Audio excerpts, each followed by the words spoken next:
Bienvenue à Bruxelles, capitale de la Belgique. Je suis Éric Jonker, président de l'ABEVA, l'association belge des victimes de l'amiante. L'amiante est utilisée dans plus de 3000 applications différentes. Ensemble, dirigeons-nous vers Cappel-Obdenbosch, là où je suis né, et où pendant plus de 100 ans, la multinationale Eternit produisit de l'amiante ciment. Le produit à base d'amiante le plus répandu dans le monde. Mais quel fut le coût humain de cette production de masse ?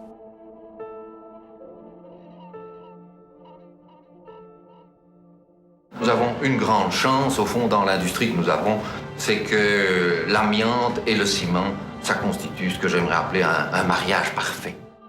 Le procédé amiante-ciment est utilisé depuis le début du XXe siècle. Ses propriétés en font un produit miracle dans le domaine de la construction et de l'isolation. Facile à produire, à faible coût et donc très rentable pour les industriels qui l'ont exploité. Cette usine de la société Eternit est exploitée par la famille Emsens, une des familles les plus riches de Belgique.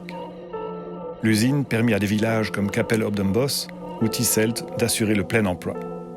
2600 personnes travaillaient dans les deux usines ici à Cappel. Nos papas, étant ingénieurs, ont fondé des familles. Nous étions 28 jeunes adolescents à gambader ici dans la rue. Cette maison était bâtie sur ma droite, qui était occupée par des ingénieurs.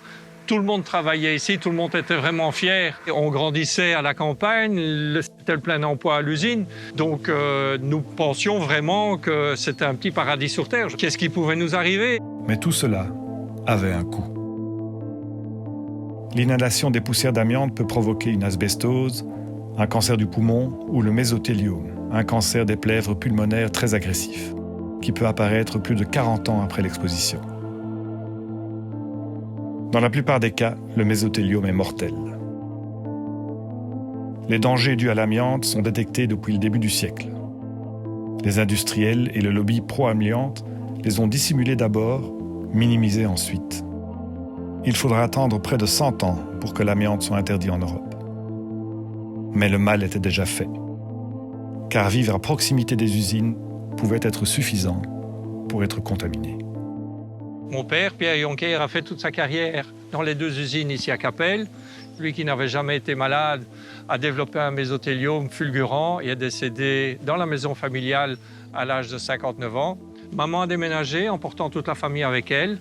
Elle a développé son mésothéliome en 1999 et est décédée en 2000 à l'âge de 66 ans, une victime environnementale. Ensuite, c'est Pierre-Paul. Mon frère qui s'est mis à tousser a développé un mésothéliome et est décédé à 43 ans. Puis c'est Stéphane, mon second frère, qui lui aussi a développé un mésothéliome environnemental et est décédé en 2009 à l'âge de 44 ans.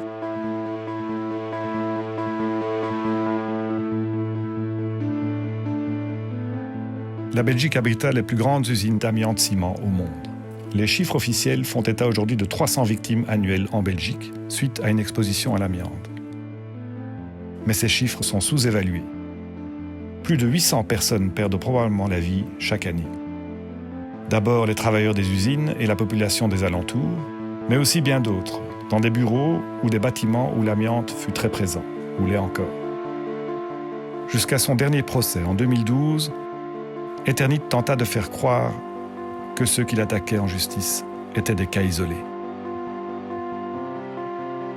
La Chine, la Russie, le Kazakhstan et le Brésil exploitent encore des mines d'amiante.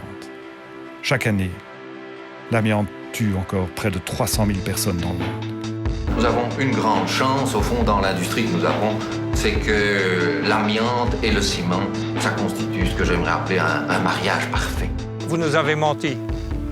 Sachez que le mariage parfait entre l'amiante et le ciment a impacté 7 familles ici dans la rue. 3 couples ont été emportés par ce mélange que vous avez considéré comme étant miraculeux. Pierre et Françoise Jonker, mes parents, étaient le mariage parfait.